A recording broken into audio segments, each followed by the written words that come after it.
You need to have sabr when you read the Quran. Every deed that you do requires sabr. Your salat requires sabr. Your fasting requires sabr. Your tasbih requires sabr. Every deed that you do requires sabr. Well, Quran is no different. When you read the Quran, it requires sabr as well. And don't expect an effect to happen overnight. If Allah subhanahu wa ta'ala wills that, it happens.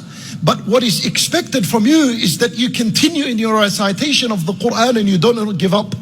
Even if you've set an expectation for yourself that I expect to finish a juzat every night, and by now it's night 5, I haven't even got to that expectation. Allah, let me just close off and we'll see it next Ramadan. Don't do that. This is the plan of the shaitan, exactly. This is why before you read the Quran, you say, A'udhu billahi minash shaitanir rajim. And when you say that, you're asking Allah to protect you from a shaitanir rajim. Be conscious when you say, A'udhu billahi minash shaitanir rajim. Be conscious of the fact that it is a shaitanir rajim that is standing between you and the relationship with the Quran. It's a shaitan al-rajim that stands between you and opening this Quran and starting to read and continue to read. It's a shaitan that stands between you and this Quran. For when you say, A'udhu billahi minash shaitan al-rajim, feel it in your heart and take some time to read A'udhu billahi minash shaitan al-rajim. Because if Allah Azza wa Jal was to accept this dua from you, A'udhu billahi minash shaitan al-rajim is a dua. You're asking Allah to protect you from a shaitan. If Allah was to accept this dua from you, you'll find yourself on a highway with the Quran. You'll find yourself going forward with the Quran. And then before you begin to read, you say, Bismillahir Rahmanir Rahim. In the name of Allah subhanahu wa ta'ala, the most merciful, the all merciful. When you read this name, Ar-Rahmanir Rahim, when you read this name of Allah, realize and understand, this is where you're going to find the rahmah of Allah. This is where you're going to find the mercy of Allah.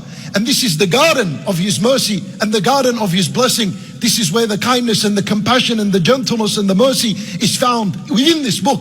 And then you begin to read.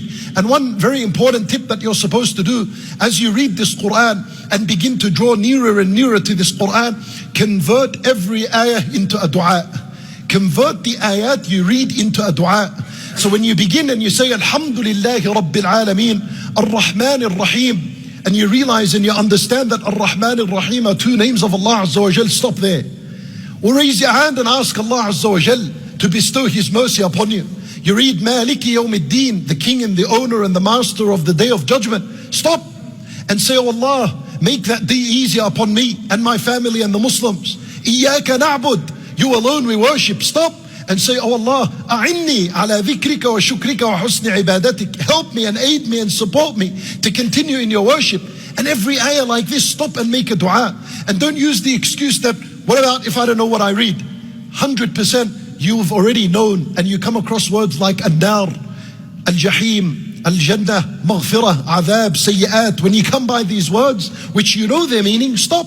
Well, ask Allah Azza wa Jal for the paradise and ask Him for His mercy, ask Him for His forgiveness. Ask Allah Azza wa Jal when you read. This is how you begin to draw this relationship between you and the Quran. Why? Because when you read the Quran, this is Allah subhanahu wa ta'ala speaking to you. And when you make dua, this is you speaking to Allah subhanahu wa ta'ala. And when someone speaks to someone else, he expects a response from him. This will enhance your relationship with the Quran, and it'll take it to another level, and it'll keep dragging you and bringing you closer and closer to Allah subhanahu wa ta'ala.